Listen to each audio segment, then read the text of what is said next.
Assalomu alaykum, qadrli ustozlar, hurmatli abituriyentlar. Offline kursimizda testlar olingan. Ushbu testlardan ba'zi bir savollarni onlayn ko'rinishda tahlilini ko'rib o'tamiz. Sababi offline kursimizda yuradigan bir nechta ustozlarimiz uzoq masofalarga ketib qolib, darslarimizda qatnasha olmayotgan va testlarni yetishyapti, lekin uni tahlilini ko'rishga kela olishmaydi. Shuning uchun onlayn video yozuv qilib, onlayn dars sifatida o'tishga to'g'ri kelyapti. Buni qolgan ustozlarimizga ham esidan chiqib qolishi mumkin ba'zi bir savollar ishlanish yo'llari. Shuning uchun video yechim qilib yozishga to'g'ri kelyapti. Bu sizlarga ham manfaatli bo'ladi degan umiddaman. Demak, ba'zi bir savollarimizni tahlillarni boshlaymiz. Ya'ni mock testlarimizdan olingan savollar tahlillari bilan tanishib chiqamiz birma-bir. Demak, bizga chiqmagan yoki tushunmagan bir nechta savollar bor ekan. O'shalarni Telegram kanalimizga tashlashibdi, ya'ni o'zimiz uchun alohida ochilgan guruhga.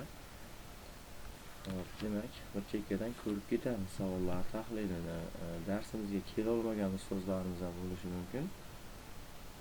Shu offline darsimizga nimadir sabablarga ko'ra bir ikkita ustozlarimiz ham qatnasha olmadi o'tgan darsimizda. O'shalar ham ko'rib olishlari mumkin bo'ladi.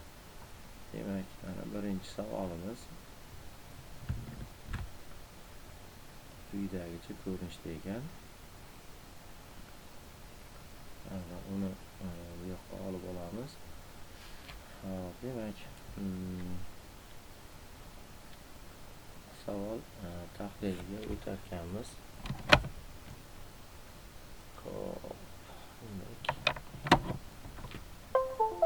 Boshladik.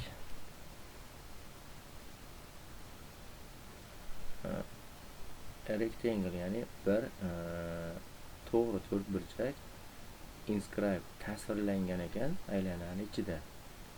Such that, shuningdek, har bir vertex uchi of the rectangle, ya'ni rectangle'da lion yotadi. Ya'ni nimasida? Circumference, aylana uzunligi desak, of circle, aylanani aylanada yotadi. Ya'ni mana bu ko'rinishda chizma beryapti ekan. Aytaylik, bizda aylana berilgan. Mana bu ko'rinishda aylana berilgan bo'lsa, uni ichiga to'g'ri to'rtburchak chizilgan. Mana bunday ko'rinishda to'g'ri to'rtburchak chizilgan desak, mana aylanani, ya'ni to'g'ri to'rtburchak aylanani ichida joylashgan ekan.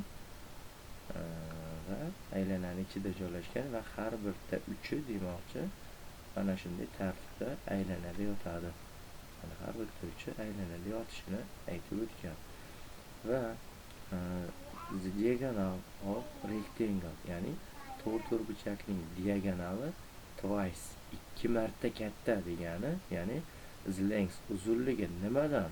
Of the shorts, ya'ni eng qisqa tomonidan 2 marta katta. Nimani? Side of rectangle, ya'ni rectangle to'g'ri to'rtburchakning, endi aytmoqchi bo'lyapti. Mana diagonal o'tkazamiz. Mana bu joydan bitta diagonal o'tkazib olsak, mana bunday qilib, mana shu diagonalimizni aytmoqchi bo'lyapti. 2 marta katta ekan to'g'ri to'rtburchakning eng qisqa tomonidan. Mana bu joyimiz, demak 2x deydigan bo'lsak, mana bu joy turimiz x ekan. Mana bu yerda 90 gradusini hisobga olsak, demak bu tomonimiz ildiz ostida 3x ga to'g'ri kelib qoladi. Shunda mana bu joyda the area, ya'ni yuzasi, nimani? Rectangle'ning yuzasi 1089 ildiz ostida 3 kvadrat birlik. What is the length, ya'ni uzunligi nima bo'ladi? Unit, kvadrat birlikda, of diameter of circle, ya'ni diametrda uzunligini so'rayapti. Demak, bizda d ni uzunligi nimaga tengligini topishimiz kerak. Mana bizda berilgan savol. D imiz, demak bizda 2x ga teng ekan. D imiz 2x ga teng. Hop, tuzib olamiz.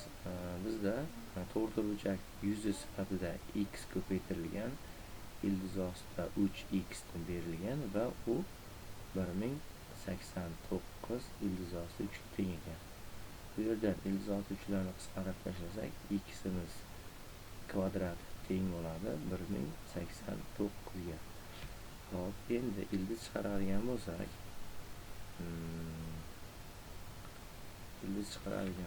demak, ildiz ostida 1089 ildizdan demak 33 chiqib keladigan. X'imiz 33 ga teng ekan. X barobar 33 ga teng ekan. Mana shu holatda x'imiz 33 bo'ladigan bo'lsa, buni mana bu joyga olib kelib qo'yadigan bo'lsak, 2 ko'paygan 33 demak 66 to'g'ri keladigan. Demak, javobimiz 66 diametrimiz.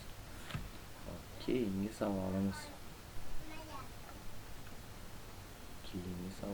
o'tadigan bo'lsak, mana bunday ko'rinishda 17-savol. Hop, tushirib olamiz. Bizning kichiklartirsak, o'zimizga qulay ko'rinishiga keltirib olaylik.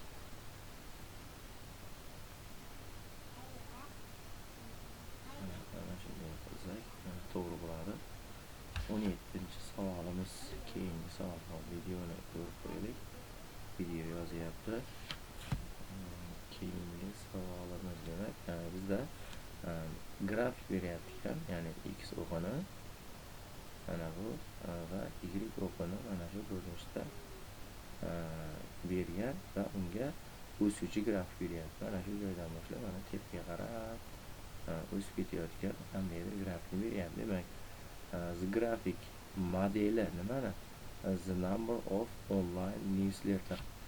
Ya'ni Google'ni ochib olamiz. Hop, demak,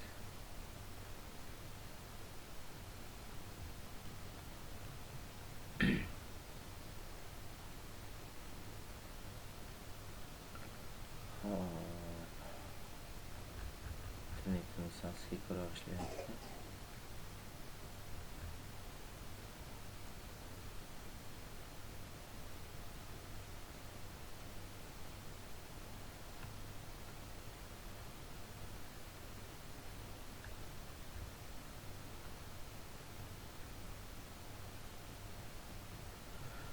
Mayli, demak, newsletter yangi xatlar dedik. Yangi xatlar online, yangi xatlarning sonini bildiradigan. Demak, subscribe tasvirlaydi at the end of, oxirida, ya'ni ning oxirida nimani? Every 6 months period.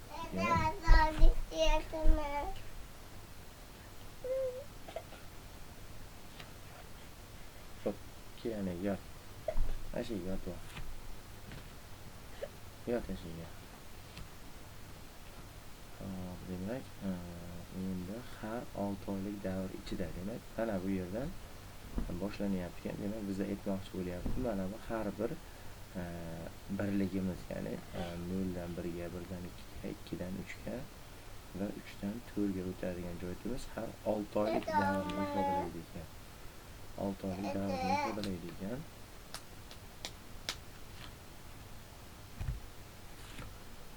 Videomiz demak,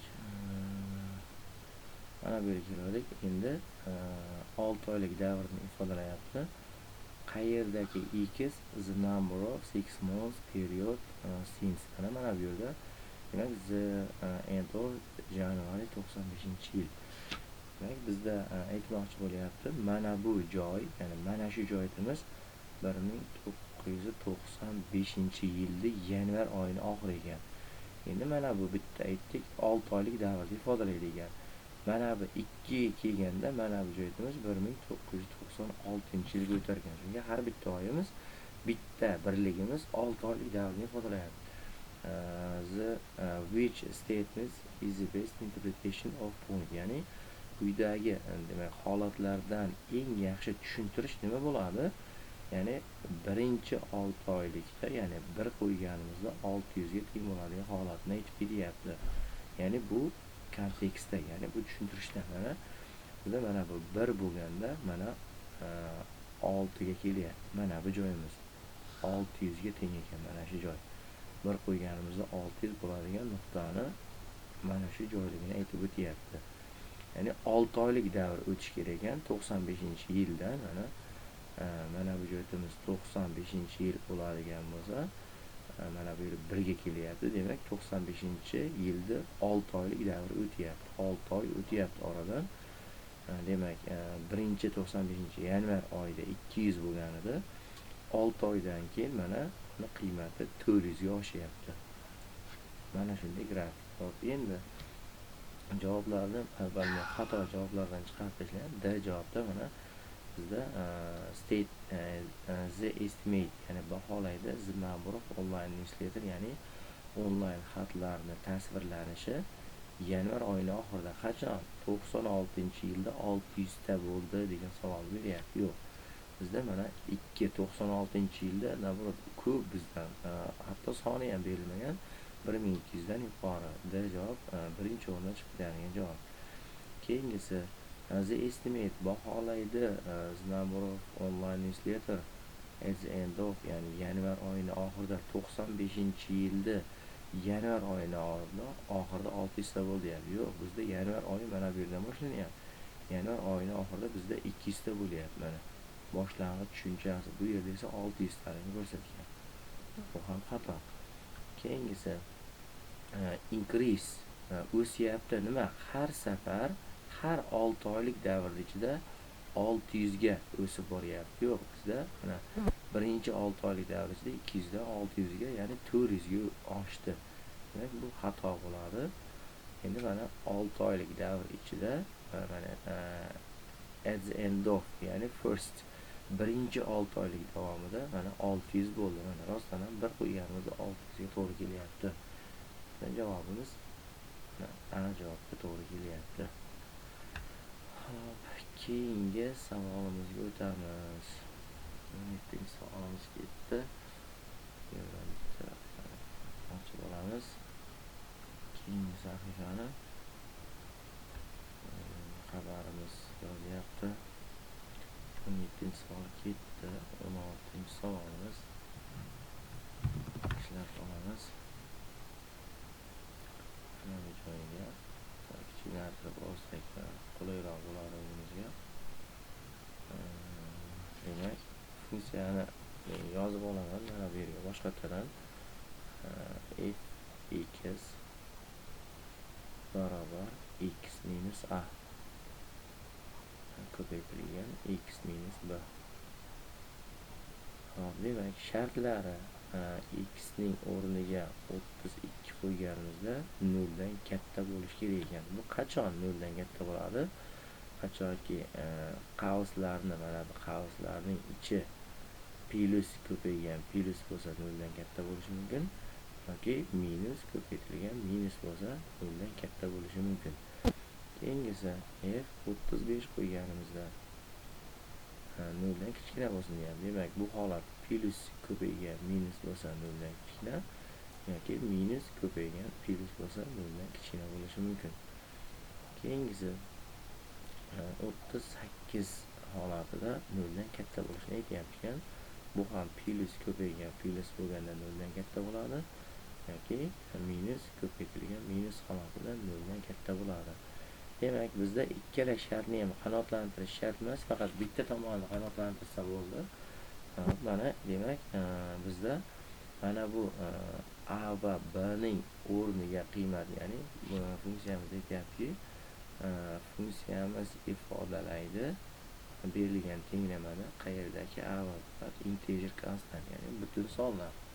Agar shu holat bo'ladigan bo'lsa, which of the following could be, ya'ni bo'la oladi, a plus b ni qiymatiga teng. Demak, javoblardan qaysi biri a plus b ni qiymatiga teng? Endi bunday misollarni yechish uchun mana bu 32 va 38 orasidagi sonlarni tanlab olishimiz kerak bo'ladi. Eng qulay varianti. Hop, mana buni qilamiz. Demak, a ning o'rniga va b ning o'rniga qiymatlarni qo'yib chiqamiz. 32 dan katta, 38 dan kichkina. Birinchi savol 33 ni va 37 ni qo'ygan holatda tekshiramiz. Keyingisi 33 ni va 36 ni qo'ygan holatini, 35 ni ham qo'ya olmaymiz va 34 ni 37 bo'lgan holatni va 34 ni 36 bo'lgan holatini tekshirishimiz kerak. Mana shu oralig'idagi savollar. Mana shunda f(x) barobar x minusdan 33 ko'paytirilgan x minusdan 37 holati paydo bo'ladi.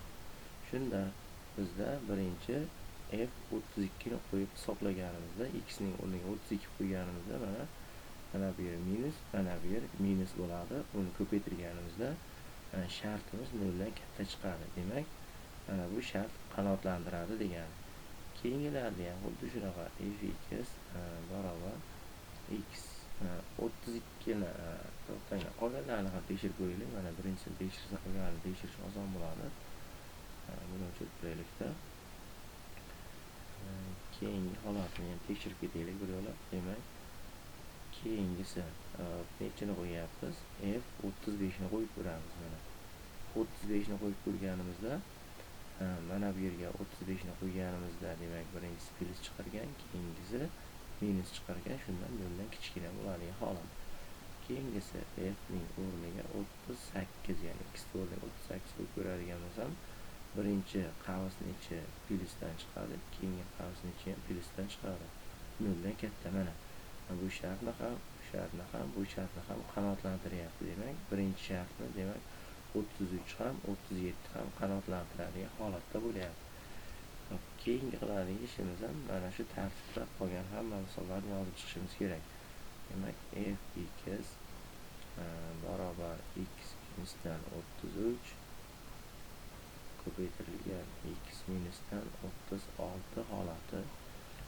Bu yerga ham mana bu x larning o'rniga shu uchalasini qo'yib hisoblab chiqsak, 32 ni, 35 ni va 36 ni qo'yib hisoblaydigan bo'lsak, bu shartimiz qanoatlantiradi. Qo'yib chiqadigan bo'lsak, keyingi shartimiz ham xuddi shunday. f(x) barobar x minusdan 34 ni ko'paytirilgan x minusdan 37 ni qo'yib hisoblaganimizda ham bu ham qanoatlantiradigan. Keyingisi ham f(x) barobar x minusdan 34 ni ko'paytirilgan x minusdan 36 bo'ladigan holatini tekshirib ko'rganimizda ham bu holatlar ham to'g'ri keladi. Shunda bizda mana bu barcha holatlarni hisobi to'g'ri chiqadi. Ularni qo'shib chiqqanimizda 33 ga qo'shamiz 37 ni. Javobi 70. Ya'ni bizda savolda a bilan b ni yig'indisini so'rayapti. Mana savolimizda a plus b nimaga tegligini so'ragan savolda. Keyingisi 33 ga qo'shamiz 36 ni. 69 degan javob bo'ladi. Keyingisi 34 ni qo'shamiz 37 ga 71 degan javob. Keyingisi 34 ni qo'shamiz 36 ga javobi 70 qoladi. Demak, bizda 69, 70, 71 degan 3 ta javob kelgan. Bizda faqat mana 69 degan javob bor ekan. Chunki savolimizda could be, ya'ni bo'la oladi, qaysi biri bo'la oladi degan. Bizda mana shu 4 ta javobimizda faqatgina 69 bo'la oladi degan. Qolgan javoblar yo'qligi uchun 69 ni olishimizga to'g'ri keladi. Mana shunday qilib ishlash kerak. Keyingi savolimiz 20-savol. Ko'chirib olamiz.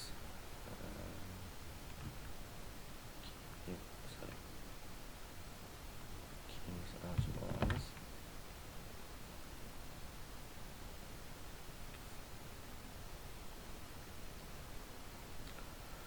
Hop, 20-savolimiz. Hop, videomiz yozayotgan. 20-savolimizda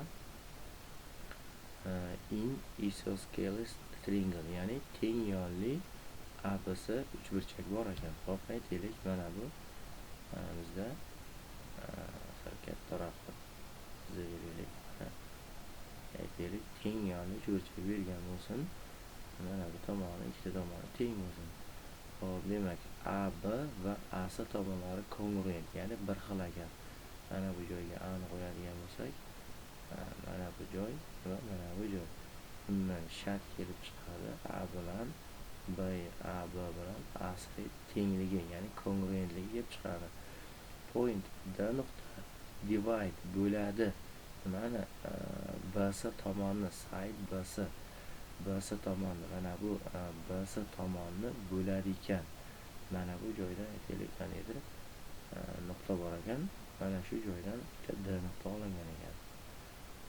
Shu demak bo'ladi nima qilib, ya'ni Z the length BD ni, BD ning 2/7 qismini BC tashkil qilar ekan. Ya'ni mana bunday holat, BD imiz teng bo'lishi kerak ekan. 2/7 ko'paytirilgan BC ga teng bo'lishi kerak ekan. Hop, biz bundan shart olamiz, ya'ni BC ni agar BD deb mana bunday olsak, demak BD mana bunday olsak bo'laveradi va mana bu joyga tagiga tushiradigan bo'lsak, BD ni BC ga nisbati 2/7 ga to'g'ri keladi. Shunda BD ni o'rniga 2x ni, BC ni o'rniga 7x ni qo'ysak, shunda nisbati to'g'ri kelaveradi. Hop, demak, mana bu yerga 2x ni qo'ysak, jami BC imiz 7x, shunda mana bu yerimiz 5x ga to'g'ri keladi. Hop, endi point E nuqta yotadi AB tomonda. Hop, aytaylik, mana bu joyda, mana shu joylarda bitta E nuqta yotgan bo'lsa, mana shu yerda bitta E nuqta yotib kelgan va point F nuqta Lion yotadi AC tomonda, side AC, demak mana bu tomonda bitta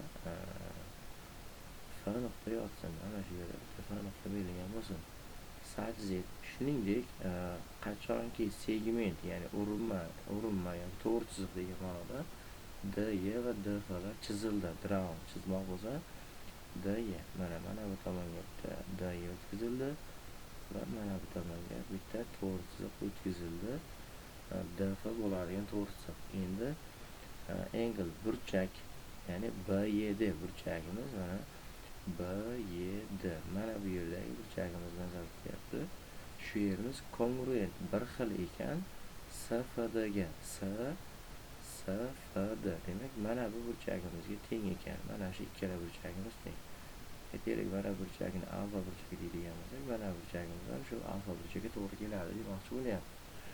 Demak, agar BE ni uzunligi 14 bo'ladigan bo'lsa, mana bu joy BE ni uzunligi 14 bo'ladigan bo'lsa, SF ni uzunligi qanday degan savol beryapti. SF, ya'ni SF imiz mana bu tomonga to'g'ri keladi ekan. Mana bu tomonni mana A deb belgilashga kirib oladigan bo'lsak.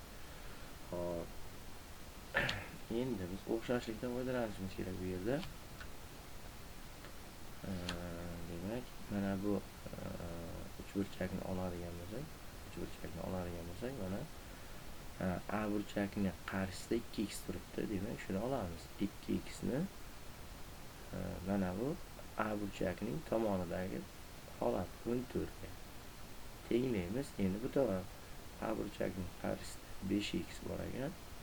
5x ni olamiz mana bu tomonga, demak A tomoniga olamiz. A tomoniga nisbatan.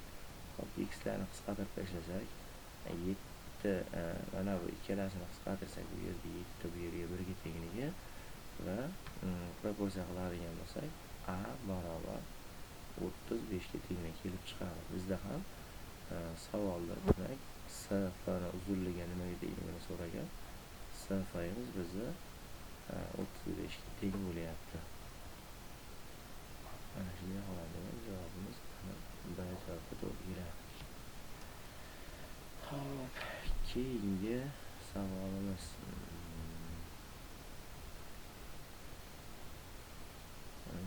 savollarga 19-savolga kirganmiz. Mana shunday holat, kopiya qilib olib o'tib olamiz mana tomonga. Buni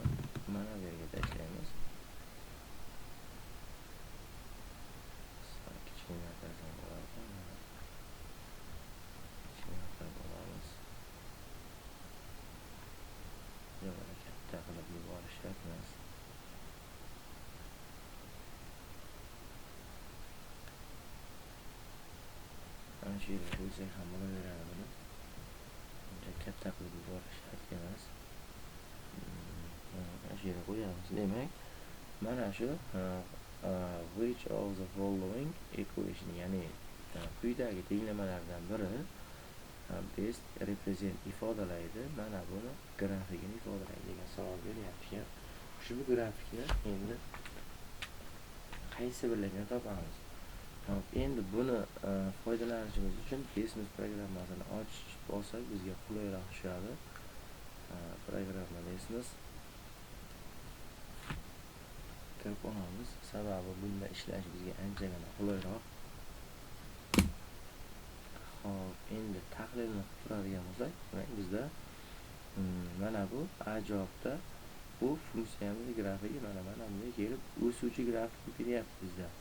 Mana bu esa bizda o'suvchi emas, navbat kamayuvchi grafik bo'lib qoladi. A javob bilan C javob chiqib ketadi. Faqat biz mana bu B javob bilan D javob ikkalasini tekshirsakgina kifoya. Shu ikkalasini Desmosga qo'yib ko'ramiz. Hop, internetimizni sekinroq ishlayapti ekan. Ochdi. Mana bu yerga kiritamiz. Hop, y barobar 5 qavsning ichida 1/10 qavsni yopamiz, darajasida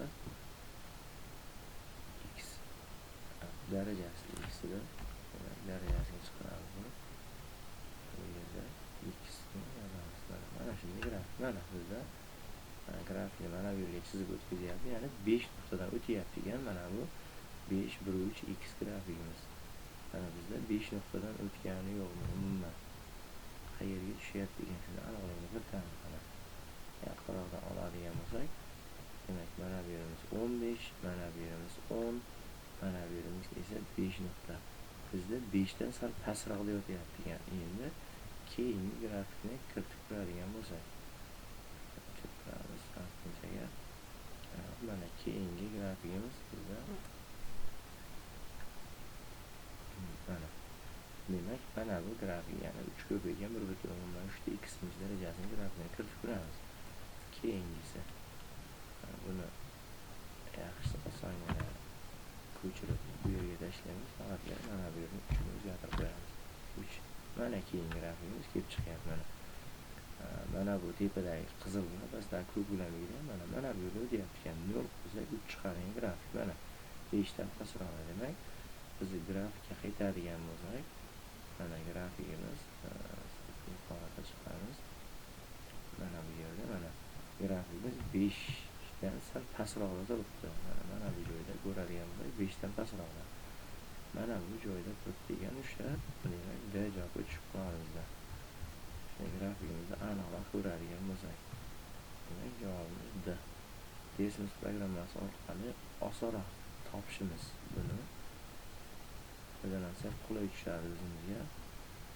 Xo'p, keyingi savolimiz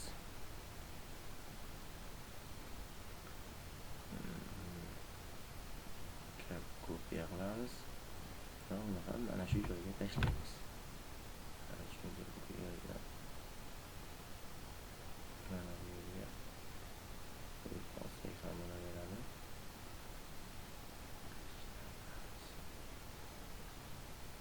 Mana shu yerga tashlaymiz. Demak, savol: how many solution, nechta yechimi bor? Does following system of equation, ya'ni ikkala tenglamani nechta yechimi borligini so'rayapti. Demak, buni ham Desmosga qo'ysak bizda qulayroq bo'ladi. Eng qulay variant shu. Demak, ikkita bizda sistema beryapti. Mana bunday qilib sistema qilib ishlab qo'ysak ham bo'ladi. Endi Desmosda osonroq chiqadi bu. 3x - 16 kiritamiz.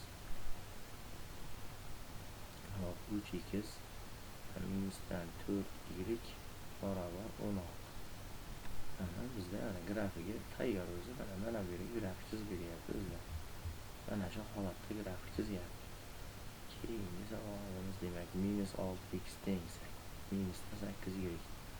Keyin esa minusdan 6x barobar minusdan 8y plus 32 degan hol. Mana bu joyda ekan. Demak, mana bu tepada yotyapti buni grafiga. Demak, mana bunday ko'radigan bo'lsak, bu ikkala grafni mana kattalashtirib ham ko'rishimiz mumkin. Mana shu holatda ko'taradi orqaga.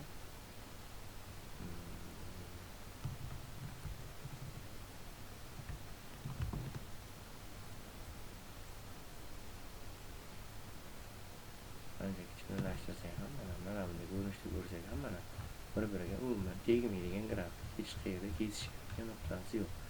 Birligini kattalashtirgan taqdirimizda umuman kesishadigan nuqtasi yo'q.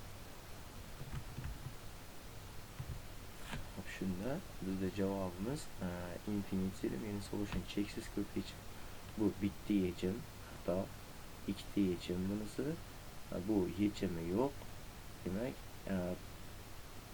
infinity means solution degani grafik mana bunday bo'lsa, ikkinchi grafikimiz ham shuni ustiga yotadigan grafik bo'ladi. Demak, bu javob xato.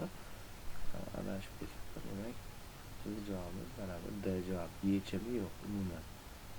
No solutionga tushadi. Bir-birini kesishadigan joyi yo'q. Hop, keyingi savolimiz. 4-savol ham ketdi. 15-savolimiz.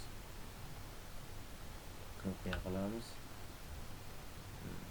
Mana bu yerga tashlab qolamiz keyingi savolni. Kichikroq. Albatta.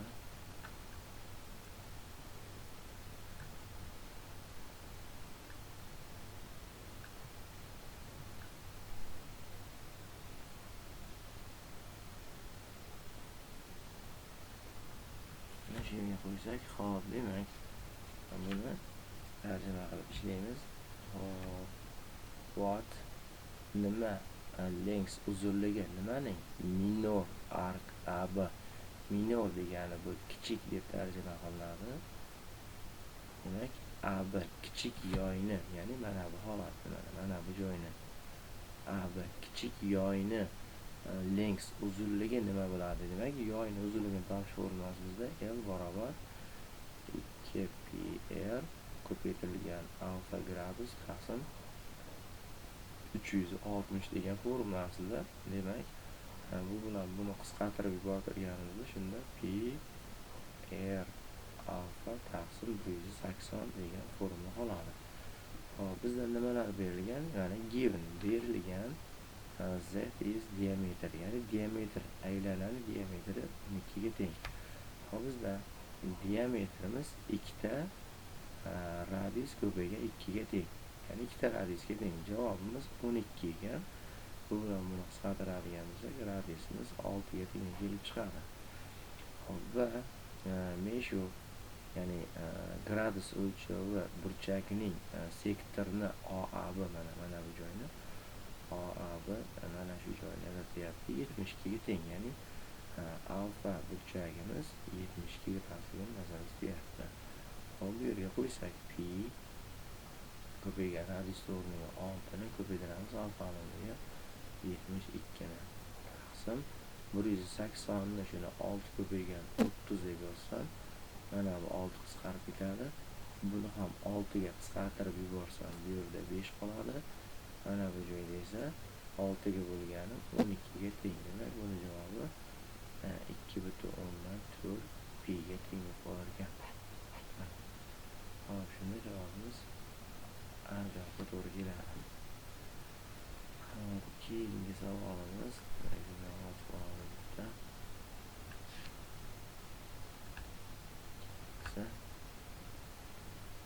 hop, 20-savolimiz.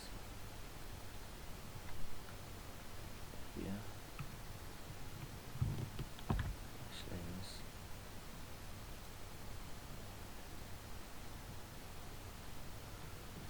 Bo'lamiz. Hop, demak, tarjima qilamiz. Nima demoqchi bo'lyapti? The price of oil, ya'ni oil degani bizda yog', moy ma'nosida keladi. Ya'ni qandaydir yog'ning narxi increase, o'sdi 20% ga. At the beginning, boshida, nimani? May oyining boshida. Demak, may oyini nazarda tutyapti. May oyini dastlabki, ya'ni sanalarda boshidagi narx o'zi aslida x bo'lgan. Endi buni increase, ya'ni ko'tarilyapti, oshyapti. Qanchaga? 20%ga. Demak, x plyusdan 0,2x 1,2 hosil 1,2x hosil bo'lyapti. Demak, mayning boshlarida. Endi some politics, ba'zi bir o'sha siyosatchilarga policies degan o'sha ba'zi bir nima desak bo'ladi, politsiyami, policies, hop, mana bu yerdan ko'ramiz nima holatda kelyapti.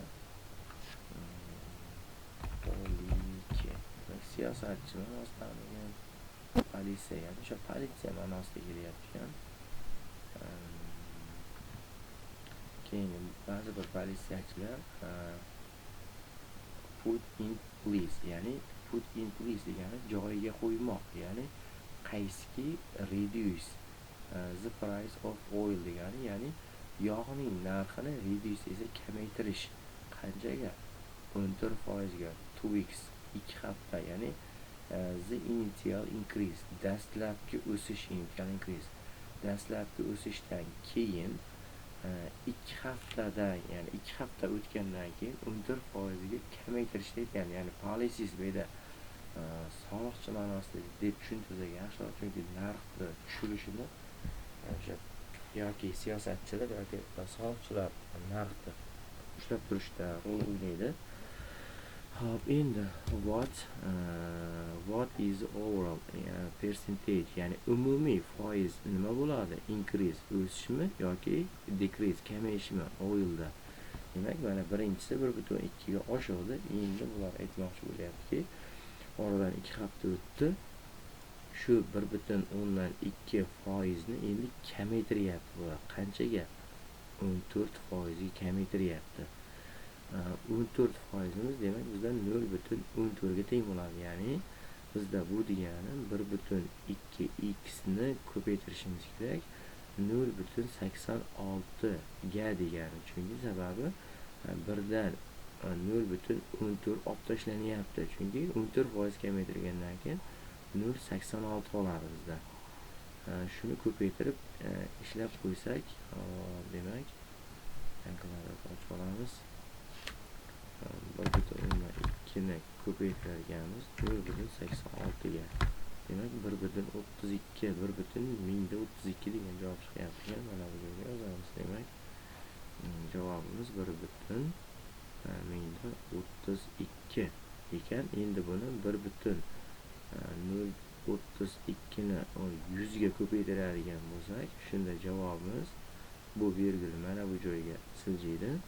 Shunda 103,2 ga to'g'ri keladi. Bu degani 3,2% ga oshganini bildiradi. Increase, demak, bizda increase bo'ldimi yoki decrease bo'ldimi, shuni so'rayapti. Bizda increase bo'ldi. Increase, ya'ni o'sdi, yuqoriga qarab 3,2% ga oshgan bo'lib qolyapti bizda. Hop, keyingi savolimiz.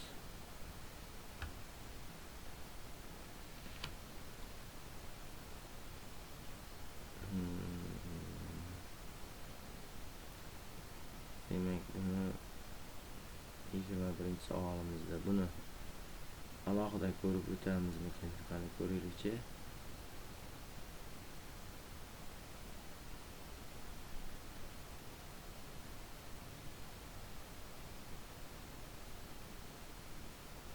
Buni boshqa savollarga qo'shib tarjima qilib beraman. Hozirda tarjimasi ko'proq, buni alohida tushuntirib beraman bu savolni. Keyingisini ko'radigan bo'lsak, 16-savolimiz. Bu nima? As a equation, define equation. Demak, copy image. Shu savolni ko'rib ketamiz. Nargi savolni boshqa qiyinroq savollarga, bir ikkita qiyinroq savollarni terib alohida tushuntirib beraman uni. Bunga vaqtimiz ancha ko'p ketib qoladi. Uni o'rniga 3-4 ta savol ko'rib tashlaymiz. O'shanga boshqa savolga o'tib ketdim. Uni alohida video darsli qilib chiqarib tashlab beraman. O'shanda ko'rib olishingiz mumkin bo'ladi. Hisoblab qo'yasizlar uni. Hop, endi bizda mana 16-chi savolimizda aytayaptiki, a circle shown, ya'ni a aylana, bu aylananing nomi, ya'ni a aylana ekan. Demak, aylananing nomi a. Define ifodalaydi. Mana bu tenglama orqali, mana shu tenglama orqali, mana buni desmosga chizamiz. y - 5 teng 7. Desmos programmasiga o'tamiz. Hop, mana bu yerga x ning kvadrati plyusdan qavsni ochamiz. Y plyusdan 5 qavsni yopamiz kvadrat barobar 7 ga teng ekan. Mana shu grafik. Demak, mana bu yerda biz minus ekan. Minusini qo'ysak, mana shu grafikka to'g'ri kelyapti. Mana bizda deyilgan grafikimiz mana shu holatda berilyapti. Grafikka qaytadigan bo'lsak, mana bu holatda. Demak, mana bu nuqtamiz, mana shu yerda 5 degan koordinatasi bor. Mana shu holat. Endi b aylana not shown ko'rsatilmagan, the same radiuslari bir xil, lekin translate qilyapti, ya'ni ko'chiryapti. 91 birlik qayerga? O'ng tomonga. O'ng tomonga 91 birlik, ya'ni mana buni mana bu tomonga qarab 91 birlik bu yoqqa qarab yurgizyapti. Ya'ni 0 da turgan edi bu ilgari, endi 91 ga tushyapti. Mana bu yerga ketyapti. Mana bu joyga kelib aylanamiz. Mana shu joyga 91 ga yuryapti. Hop, endi agar tenglama b da mana bu holatda berilgan bo'lsa, qayerdagi bular o'zgarmas sonlar, 4 aniq qiymatini toping. 91 birlik. Endi bizda agar mana grafikni ko'ramiz, buni pastga qaytarib olamiz. Buni tushirib olaman. O'ng tomonga siljish uchun bizda albatta x o'qiga qo'yishimiz kerak. X o'qini tekshiramiz. Ayrilgan 91 qavsni yopamiz. Ana xuddi shu aylanani sal kichkinaytiramiz. Endi 91 lik grafni ko'ramiz. Mana shu joyda mana bu aylanani ko'radigan bo'lsak, mana bu joydan mana o'ng tomonga mana shunday 100 dan sal bu yoqda mana qaytaradigan bo'lsak, ko'ramiz. Endi yaqinlashtirib mana 92 91 91 ga yetib kelyapti. Mana aylanani markazi. Tushiradigan bo'lsak, 91 dan mana aylanani markazi mana shu yerga kelyapti. Mana shu joyda aylanani markazi bor. Demak, 91 birlik degani mana shu ko'rinishda bo'ladi bizda. Ya'ni aylanamiz o'zgarmagan, chunki savolimizda the same deb beryapti aylanani. Mana bu yerda qani mana same, ya'ni bir xil aylana bo'lsin, shu bilan bir xil tempdagi aylana bo'lsin degan savolni qo'yapti degan. Mana shu holatda aylanamiz ko'rishlari bilan bir xil. Endi javobni ko'radigan bo'lsak, javob nima? 4 aniq qiymat nima? Bizda aniq ayimiz tenglikda bu yog'idagi sonni bildiradi. Bizda tenglikda bu yog'idagi son mana bu yerga ham 7 edi. Demak, 4 ga ko'paytirsak 28 degan javob chiqishi kerak ekan. Mana shu holat. 4 aniq qiymatini so'rayapti bizlar. Hop, aniq qiymati bizda 7 ga teng.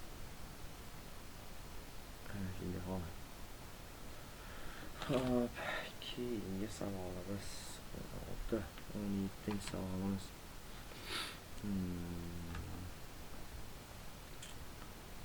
Qilamiz. Yerga tashlab olamiz.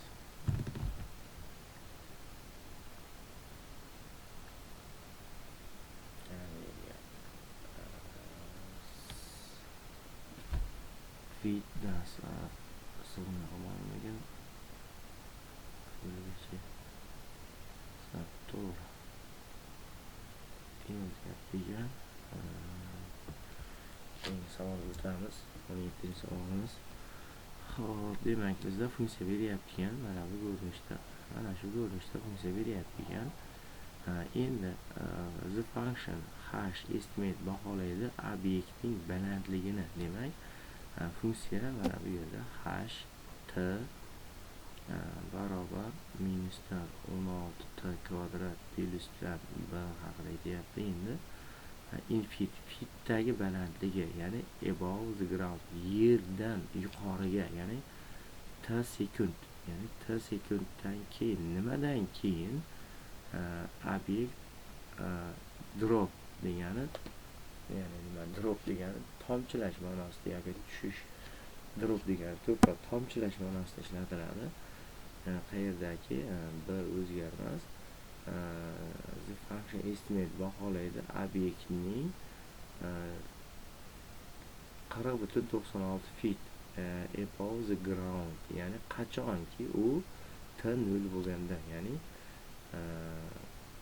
ana bunday holat aytyapti, ya'ni t ni o'rniga 0 qo'yganimizda h0 barobar 4096 ga tengligini aytyapti. Mana shunday holat ekan. Endi how many second, necha sekunddan keyin drop of the function estimate object will hit the ground, ya'ni mana hit the ground degani yerga tushmoq degani. Demak, yerga tushmoq deb tarjima qilsak to'g'ri bo'ladi. Qandaydir bitta aytaylik, tushuntirish uchun rasmdan foydalansak, mana bu joyda aytaylik, mana bu joyda bitta idish turibdi. Mana shu idishni tasavvur qiladigan bo'lsak, mana idishni mana bu joyda aytaylik teshik bor desak, shu teshikdan suv tushyapti ekan. Mana bunday qilib, mana bu joyga yer deydigan bo'lsak, mana shu joyga mana suv tushyapti. Endi mana shu oxirida aytyapti, how many second, necha sekunddan keyin mayda tushayotgan suv necha sekunddan keyin yerga tushib boradi degan holat aytyapti. Hop, ya'ni balandligi, ya'ni t0, ya'ni mana bu balandligi, ya'ni mana yerdan boshlab mana shu joygacha bo'lgan balandlik bizda 40.96 ga, chunki 0 ligini aytyapti. 0 holatda shunchalik balandlikda bo'ladi. Endi qo'yamiz, t o'rniga 0 qo'yamiz. Shunda 4096 barobar minus 16 ko'paygan 0 qo'shilgan 1. B ni qiymati 4096 ga teng bo'ladi. Mana shunday holat. Endi biz ham tuzsak, ht barobar minus 16 t ni kvadrati qo'shilgan 4096. Mana biz funksiyani o'zimiz uchun yaratib oldik. Endi qachon yerga tushadi degani qancha sekunddan keyin, ya'ni bizda timiz noma'lum ekan, ya'ni yerga tushdi degani balandligimiz 0 bo'lib qoldi, ya'ni qandaydir h o'rniga, ya'ni t o'rniga aytaylik x nuqta nechadir sekund, ya'ni x deb oladigan bo'lsak, x ni qo'yganimizda javobi 0 ga teng bo'lib qolsin, ya'ni balandlik 0 ga teng bo'lib qolsin degan savol beryapti. Endi xuddi shu ishni qilamiz. Demak, t o'rniga 0 qo'yaylik, h nolimiz 0 ga tengligidan 0 barobar minusdan 16 ko'paygan t o'rniga demak x ni qo'ydik kvadrat plyusdan 4096 ga teng. 16 dan x kvadrat barobar 4096 ga teng. Demak, 4096 ni 16 ga bo'lamiz. Hop, mana bu yerga yozamiz. 4096 ni bo'lamiz 16 ga. Demak, 2,56. 2,56 ga teng ekan. Hop, demak, x ni kvadrati barobar 2,56. Shunda x ni topadigan bo'lsak, 1,6 ga to'g'ri kelib qoladi. Ya'ni demak, x imiz nima edi? T barobar x edi. Mana 1,6, ya'ni necha sekunddan keyin? 1,6 sekund o'tyapti. 1,6 sekunddan keyin demak grafikimiz o'sha nima, suvimiz pastga tushib boradi 1,6 sekundda. 1,6 ni kiritib qo'yamiz. Keyingi savolimiz 18-savolimiz.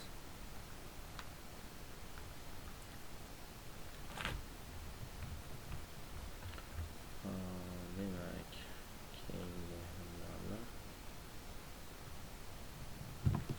tashlaymiz.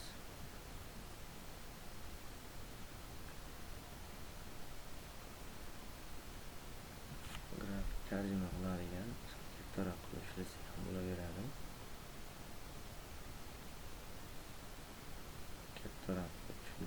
buyruq ekanligiga shunday bo'la qolsin. Demak, nima demoqchi bo'lyapti? Total rainfall degani, mana rainfall degani o'sha yomg'ir yog'ish deylik, umumiy yomg'ir yog'ish santimetrda. Demak, mana yomg'ir yog'yapti degan, borgan sari yomg'ir yoqqan sari o'sha suvni ko'tarilish bahosi mana bu. Suv ko'tarilib boryapti. Mana bu yerda yomg'irni işte necha kundan keyinmi, necha soatdan keyinmi yomg'ir to'lishi. Demak, tarjima qilamiz. The graphic show ko'rsatilgan the total amount miqdori, rainfall miqdori, ya'ni y ni aytmoqchi bo'lyapman. Mana bu y o'qimiz rainfall miqdori, ya'ni o'sib borish tartibida in santimetrda beryapti.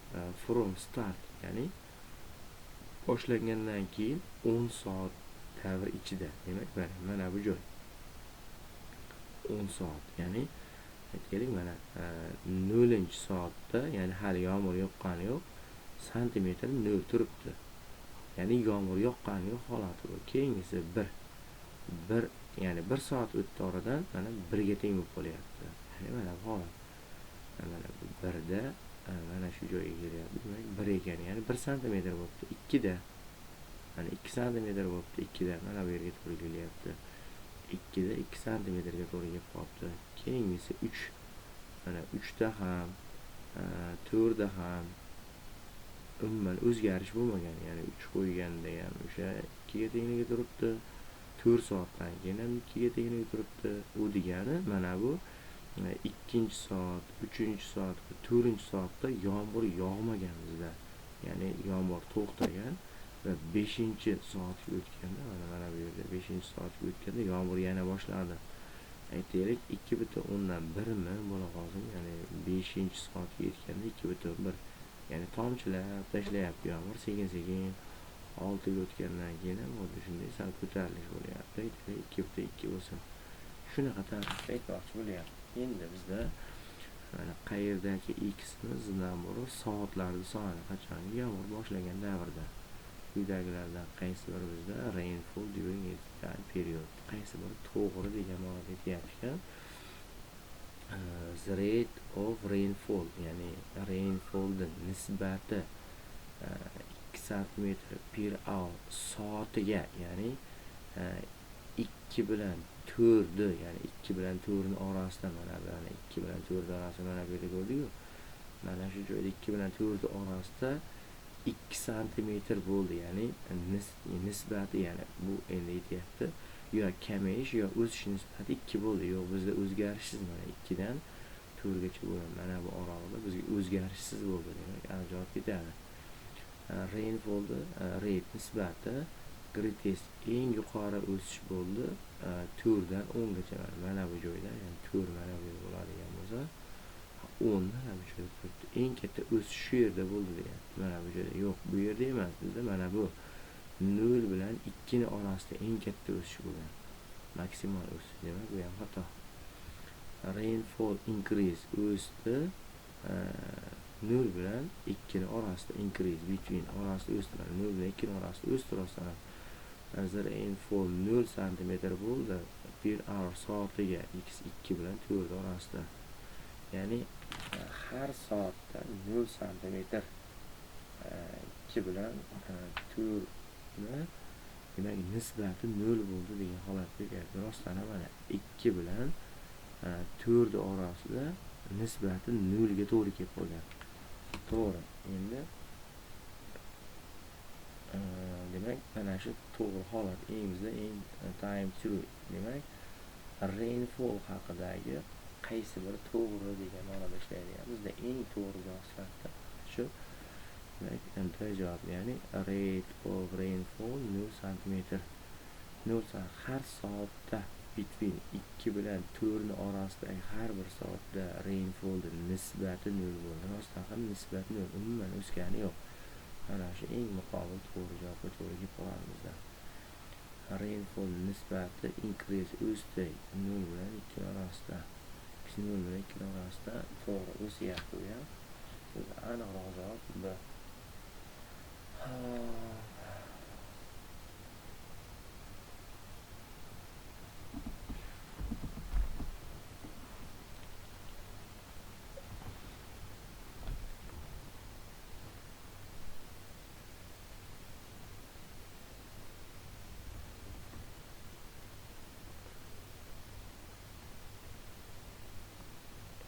2 bilan 2 orasida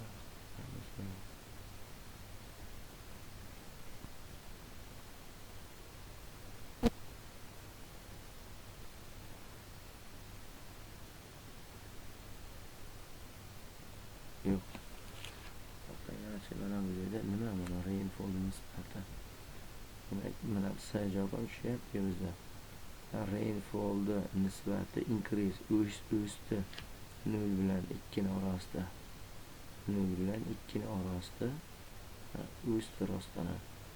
Rainfall nisbati 0 cm per hour soatiga 2 bilan 4 orasida har soatda 0 cm. Rainfall nisbati. Yo'q, mana bu joyda demak, javobimiz xato bo'lib qolar ekan. Shoshmanglar. Buni holatda aytmayapti bizda. Demak, bizda javobimiz S ekan.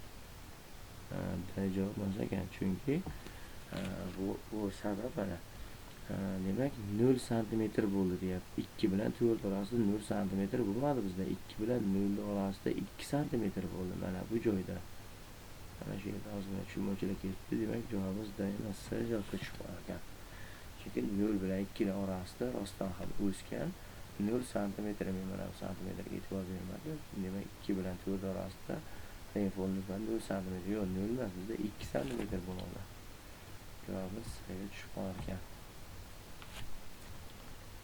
Keyingi savolimiz 8dan keyin bu nima? Qo'yamiz, tashlaymiz. Savolni ham tushirib olamiz.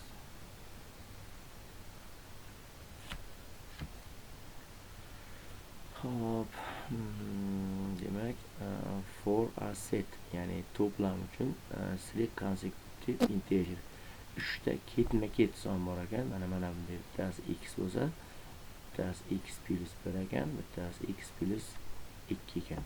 3 ta ketma-ket son bor ekan. The result of natijasi nima? Subtracting, ayirishni the greatest integer, eng katta sondan nimani? From sum of other two integer, ikkita sonni, ya'ni eng katta sondan, ya'ni x plus 2 dan ayirishimiz kerak ekan. Qolgan ikkita sonlarning yig'indisini, ya'ni x bilan qo'shirganmiz, x plus 1 ni yig'indisini ayirib tashlasak, javobi 48 chiqar ekan. Mana shunday holat. Demak, what is the value of greatest of the three integers? 3 ta sondan eng kattasini so'rayapti. Demak, bizda eng kattasi mana bu holat. Ochib chiqsak, x plus 2 minusdan x minus 1 teng 48. Mana bu x bilan bu x nisbatini tashlaydigan bo'lsak, 2 bilan 1 dan ayirsam 1 minus x qolyapti, barobar 48 ga teng. X ni bu tarafga olib o'tsak, 48 bu tarafga olib o'tsak 49 ekan. X javobi 49 ekan. Ketma-ket sonlarni hisoblasak, mana bu yerga 2 qo'shib qo'ysak, javobimiz 51 ga teng bo'lib qolar ekan. Mana shunday holat. Bu 10-savol ancha uzunroq savol. Buni ham ko'rsak bo'laveradi. Uzunroq savol, buni ham keyingi o'sha uzunroq savollar qatoriga olib qo'yasizlar. Buni ham o'sha boshqa video darsda alohida tushuntirib beraman. Chunki vaqtni ozib oladi bu ham. Bunga o'sha ko'radigan savollarni ko'rsak yaxshiroq. Kopiya.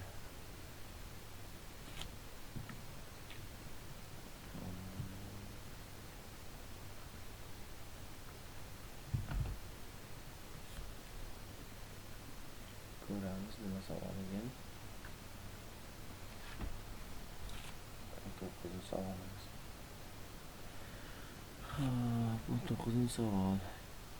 A right rectangular prism, ya'ni right rectangular prism, to'g'ri prizma, ya'ni has base, asosi square centimetrdan iborat bo'lgan, ya'ni 56 square centimetrdan iborat bo'lgan prizma, rectangular, to'rtburchakli, ya'ni mana bunday bizga prizma beryapti ekan, to'rtburchak holatida.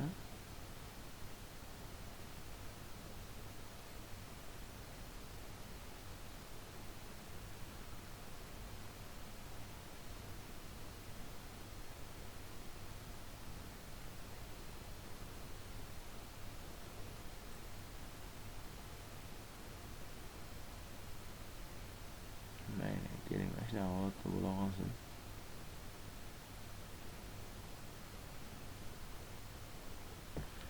Mana shunday holatdagi prizmani beryapti ekan. Asosini yuzasi 56 ta ekan. 56 ta demak aytaylik, mana bu yerni A desak, bu yerni B desam, shu A bilan B ni ko'paytmasi. A bilan B ni ko'paytmasi 56 tadan iborat ekan. Endi the length uzunligi the base of rectangular prisma 14/3 ekan. Ya'ni length uzunligi. Ya'ni length A ni aytmoqchi bo'lyapti. A imiz 14/3 ekan. Hop, balandligi balandligi rectangular prismani balandligi 3 ekan. Ya'ni mana bu balandligi, mana bu joyga keling, mana bu h. Shuni 3 ga tenglik ekan. H baravar 3 ekan. Endi which expression represent, ya'ni bu ifodalardan, ya'ni javoblardan qaysi biri ifodalaydi surface area, to'la sirtini.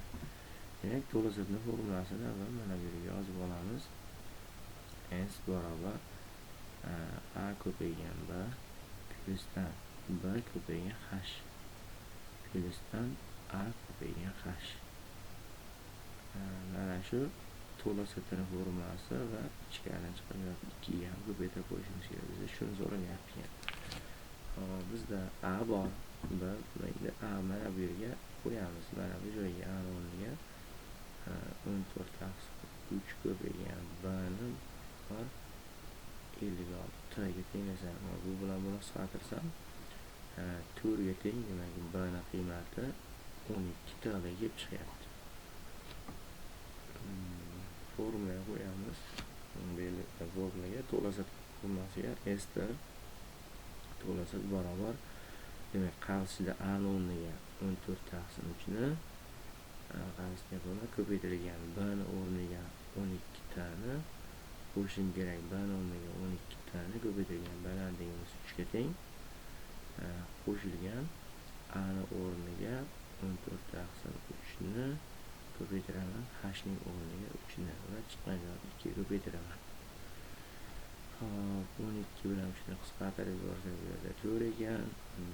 56 ta plyusdan bu qo'shib yuborsak 36 ta. Bu bilan buni qisqartirib yuborsak qo'shilgan 14. Demak, javobimiz 56 ga 36 qo'shsak 92 ta qo'shilgan 14 javob. Va uni nima qilishimiz kerak? Endi mana bu yerda qavsni tashqarisida 2 bor edi, 2 ni yozmay ketibman. Demak 2 barobar, demak chiqqan javobni 2 ga ko'paytiramiz. Shunda 92 ni 2 ga ko'paytirsak 184 ta plus 28. Oxirgi manzil mana shu yerga. Şimdi cevabımız 184 plus 28, mana bu javobga to'g'ri kelib qolgan. Hop, mana shu holat. Hop, yana nima? Mayli, bu savol ham tursin. Bu savolni ham men o'zim tahlilini ko'rib keyin ko'ramiz.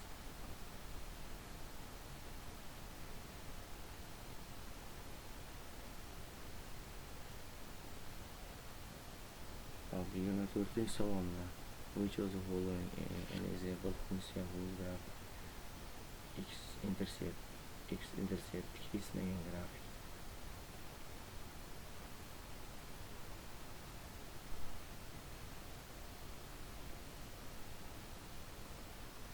Hop, qaysi savolni ko'raylik. Mana yangi savol ekan. Nima holat berayotganini ko'raylikchi.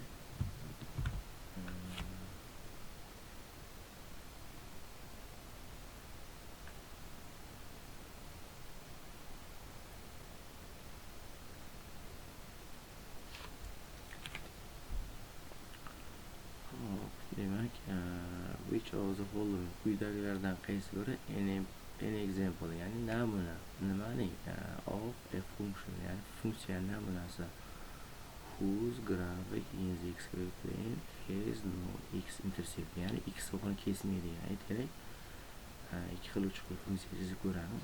Mana bu holatda funksiya bo'ladigan bo'lsa, men aytaylik y barobar 2 degan graf chizib olaman. Mana 2 degan grafimiz 1 2 y o'g'iga perpendikulyar bo'ladigan graf. Mana shu grafga ketadi. Ya'ni y barobar k x plusdan 1 degan grafikga ko'ra k ni qiymati 0 ligidan va b ni qiymati 2 ligidan kelib chiqadi. Mana shu holatda demak bizda mana a javobda aligner function, ya'ni to'g'richa funksiyasi qayerdagi rate of change, ya'ni rate of change degani ya'ni bizda k ni aytayotgan bo'ladi. Not 0 0 emas deyapti. Yo'q, bizda 0 ga teng bo'lib qolyapti. A javob qaysi biri has no x intercept, ya'ni x o'qini kesib o'tmasa qaysi biri quyidagilarning qaysi biri to'g'ri degan ma'noda bu bizda xato javob. Demak, A javobimiz xato. Kvadrat funksiyamiz real haqiqiy sonlar to'plami with real 0. Demak, mana bunday desak, demak ikkinchi graf mana bunday holat.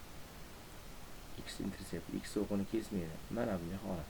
Mana x o'qini kesmaydi. Mana shunday holat yoki mana bunday holat bo'lishi mumkin. Pastga qaragan graf bo'lishi mumkin. Mana shunday holat. Ya'ni bizda parabolaning grafiga aytaylik y barobar mana bu joyga 2 birlik yurgan bo'lsin, mana bu joyga 1 birlik chiqqan bo'lsin. Demak, bu funksiyaning grafiga x minus 2 ning kvadrati qo'shilgan 1. Taqriban shunaqa grafik deydigan bo'lsak, kvadrat funksiyamiz real 0 degani haqiqiy no real 0. Kvadrat funksiyamiz no real 0, 0 emas.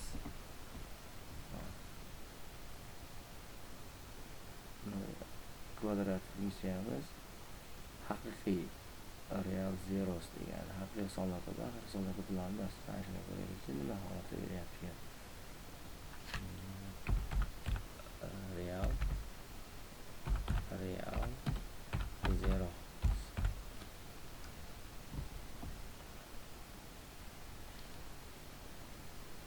Haqiqiy nollar.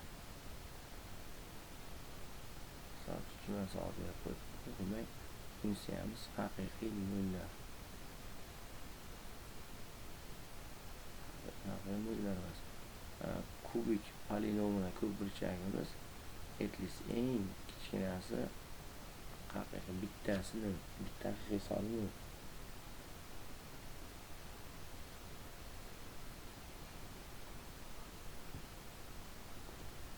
Kvadrat funksiyamiz kublik funksiya chizadigan bo'lsak, mana bu narsani ko'ramiz. Kublik funksiya nimaligini ko'raylik, qanday holat beryapti. Mana kublik funksiya x o'qini kesib o'tmaslik kerak.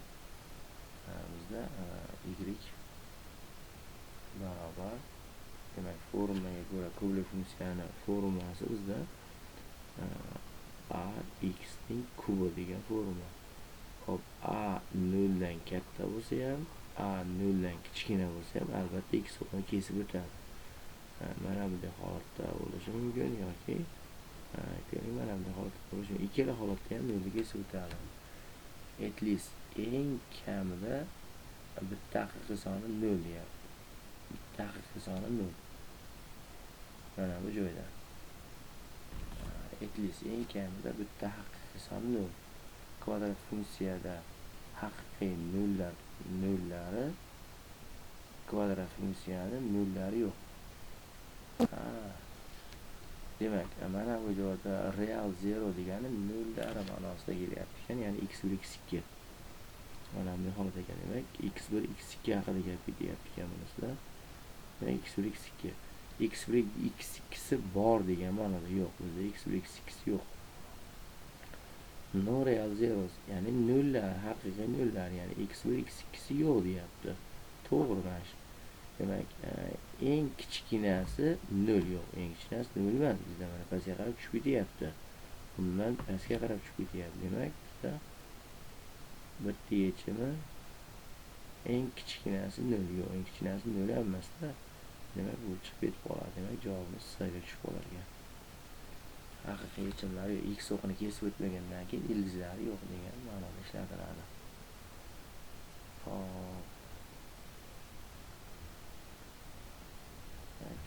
Savolimiz qolyapti ekan. 3 ta savolimiz qolyapti ekan. Bu savolni ham keyingi darsimizga qoldiramiz. Demak, mana 3 savolni ko'rsak. To'g'ri.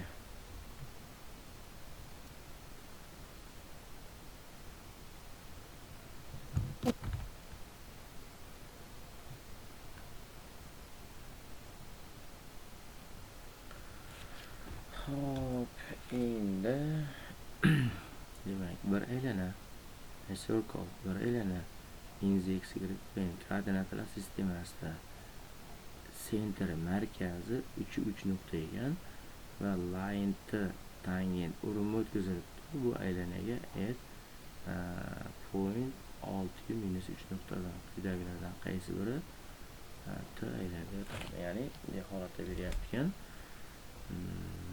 3 nuqtada. Hop, aytaylik, bitta mana bu yerga koordinat yozaylik. 3-3 dan 10 pastga tushirgan.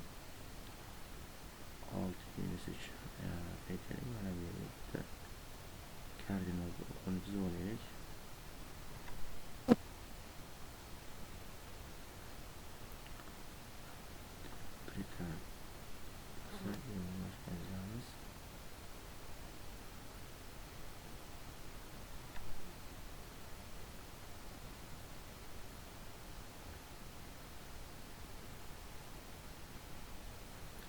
Yazaylik.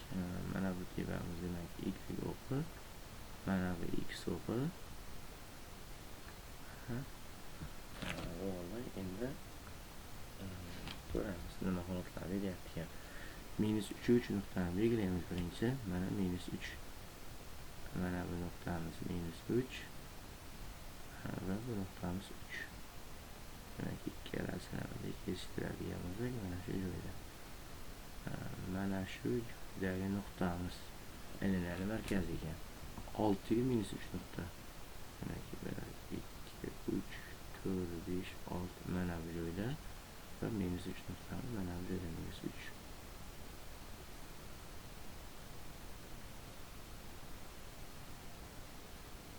Mana shu nuqta ekan, mana bu 6 nuqta, mana shu nuqta 6 nuqta. Shu yerdan aylanib ko'raman. Aytaylik, buni grafiga qo'yganlar.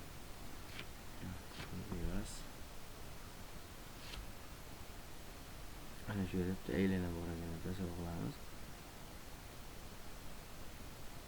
Shu yerda bitta aylana o'tgan.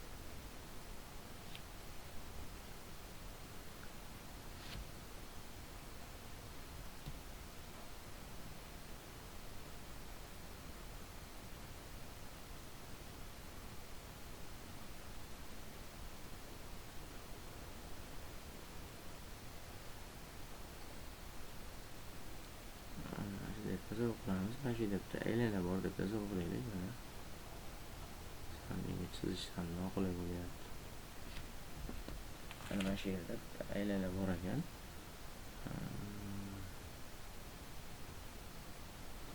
Chizish juda noqulay bo'lyapti menga. Qandaydir qo'lim o'ng kelmayapti.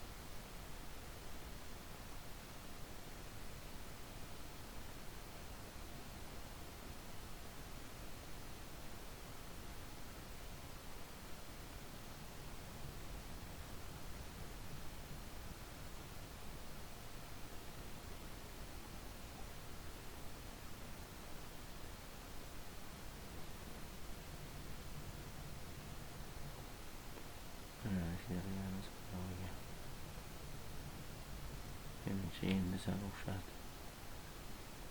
Mana shu yerda bitta aylana bor ekan. Mana shunday holatda aylana bor ekan va urinma o'tkazibdi mana bu yerda.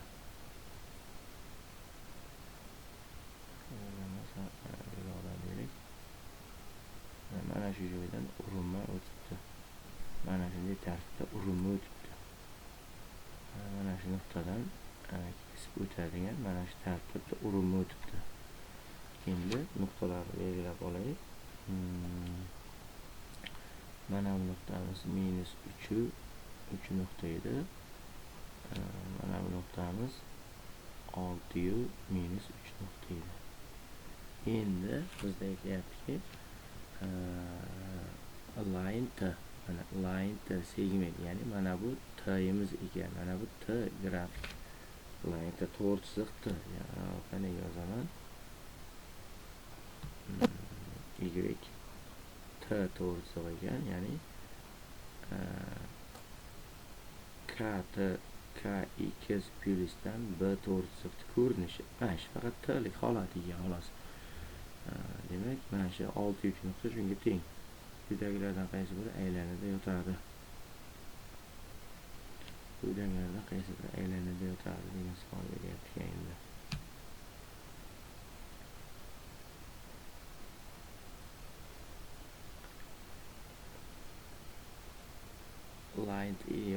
Line T da yotadi ekan. Line T da yotadi degan savol beryapti ekan. Savollar to'g'ri chiqmoqda oxirida. Demak, mana javoblardan, mana bu javoblardan qaysi biri mana shu aylanada, mana shu to'g'ri chiziqda yotadi degan savol beryapti. Uning uchun biz mana bu yerda to'g'ri chiziqda turamiz. Mana bu qilib, mana bu yerga tushadigan bir to'g'ri chiziq yaratib olaman. Mana shunday, mana shu nuqta ikkalasidan.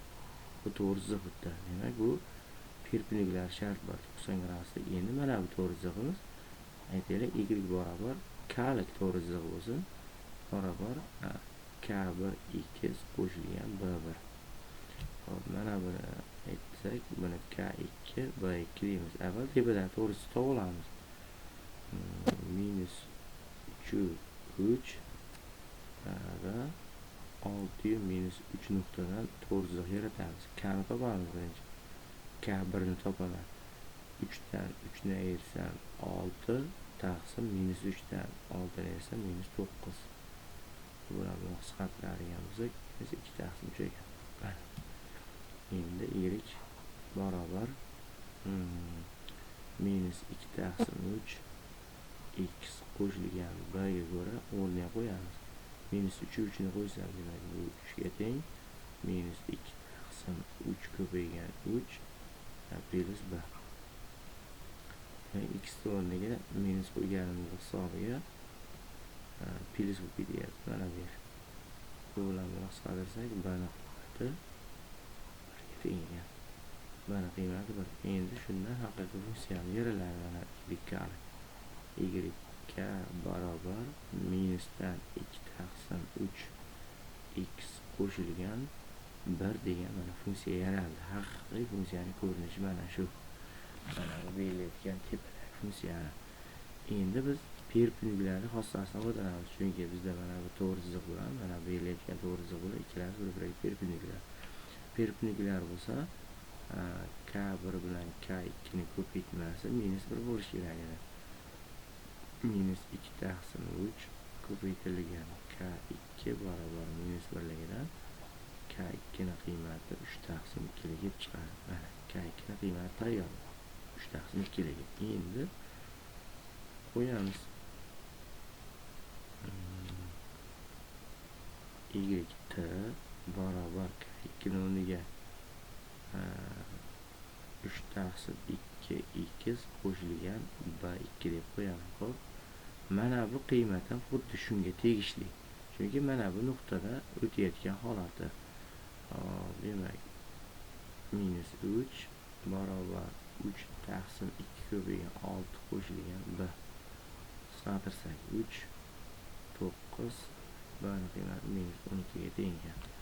Shunda yangi funksiyamiz yaraladi. Y t-lik funksiyamiz yaraladi. 3 taqsim 2 x ayrilgan 12 degan funksiyamiz yaraladi. Endi mana shu holat. Endi mana qo'ysak, 15 ni qo'ysak bo'lmaydi. 12 ni qo'ysak, 12 bilan 2 qisqarib ketsa, hop, 6 shu 18 da 12 ni ayirsam 6 degan javob. Demak, S javobi to'g'ri kelar ekan. S javobimiz to'g'ri ekan. keyingi savolimiz mana bu savol nazar qilyapti. Kopiya qilamiz.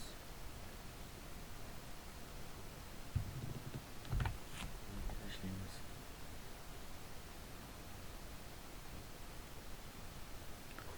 Mayli, kattaroq bo'lsin. Demak, koordinatlar sistemasida unit circle birlik aylana markazi A nuqtada bo'lgan va o'zi A nuqtani va A nuqta 1,0 va B nuqta mana buni tashkil qilar ekan.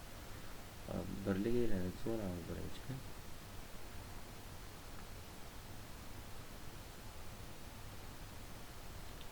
Kattaroq qilib chizaman mana bu yoqda.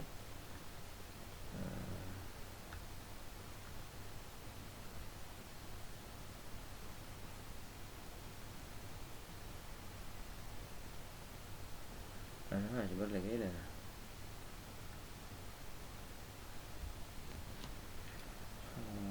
Endi demak mana bu nuqtamiz A nuqtaligini aytibdi va A nuqtamiz 1,0. Mana shu yer 1 nuqta bo'lsin, mana shu 1 bo'lsin. Mana shu yer A. Ya'ni 1,0 nuqta mana shu chekka. Endi 5/34 5 taqsim 34 bilan minus 3 taqsim 34. 34 dan taqriban 6 chiqargan bo'lsak, 5 ni 6 ga bo'ladigan bo'lsak, 0,1 son chiqadi. Demak, sal qaytaradigan holatimiz ekan. Demak, mana bu yerga yurib, taqriban mana bu yerlarga keladigan holat. Mana shu yerlarga. Chunki bu yog'i ham shuncha yuradi. Birga yetib bormaydi. Mana shu yerga keladigan. Mana shu yerda bitta B nuqta bor ekan. Endi shuni birlashtiramiz. Mana shunday qilib birlashtirsak. Mana bu yerda A nuqta bor. Endi savol A, O, B. Mana A, O, B. Mana shunday holat bo'lsa, mana bu yerda, mana shu joy. Mana shu yerda burchakni so'rayapti ekan. Bu degani mana bu yerdan 90 gradusli burchak yaratib olsak, 90 gradus mana bu yerdan burchak yasab olaman. Mana shu yerda. To'g'ri burchakli burchak yasab olaman. Ya'ni bu tomonimiz demak 5 taqsim ildiz ostida 34 birlik tushgan. Bu tomoni ham 5 taqsim ildiz ostida 34 birlik pastga tushgan. Demak, mana shu yer alfa burchak. Endi bizda kosinus taqsim kosinus P taqsim, ya'ni nima? Agar AOB burchak P bo'ladigan bo'lsa, radianda demak kotangens, ya'ni kosinus taqsim sinus degani kotangens P nimaligini so'rayapti. Kotangens burchak deylik. Shu nimaga degani so'rayapti ekan. Kotangens degani burchakni kerak, to'g'ri burchakli burchak beradigan bo'lsa, to'g'ri burchakli burchakda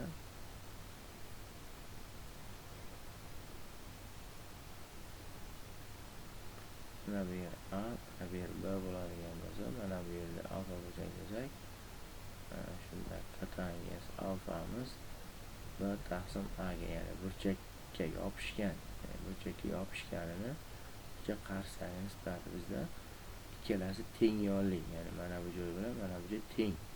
Demak, ikkalasini bo'lganimizda bizda kotangens P'imiz javobi mana bu yerda javobi 1 degan javob chiqib qoladi.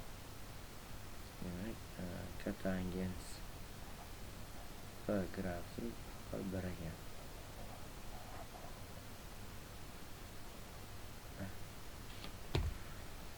Hop. Asosan shu savollar edi. Mana shu savollar buni PDF variantda yoki birorta PDF variantini gruppaga tashlab qo'yaman. Ko'rmaganlar albatta ko'rib olishlari mumkin. Kimda qandaydir savollar bo'ladigan bo'lsa, mana gruppaga yozinglar.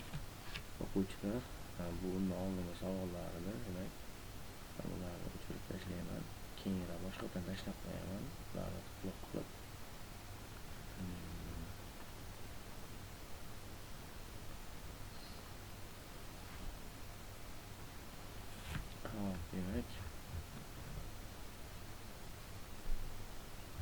bo'ldi shu.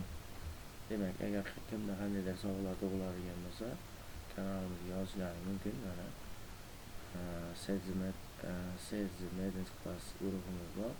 Shu yerga qandaydir savollaringizni bemalol yo'llashlari mumkin yoki o'zimizda ustozlarimiz mana bu o'zimiz gruppaga yozishlari mumkin bo'ladi. Xo'p, hammaga rahmat. Kamchiliklari bo'lsa uzr. Qolib ketgan savollarni yana bitta darslik qilib, keyingi darsga yana savollardan tashlab qo'ysalaring, ularni ham ko'rib beraman. Barchaga rahmat. Sog' bo'linglar, salomat bo'linglar.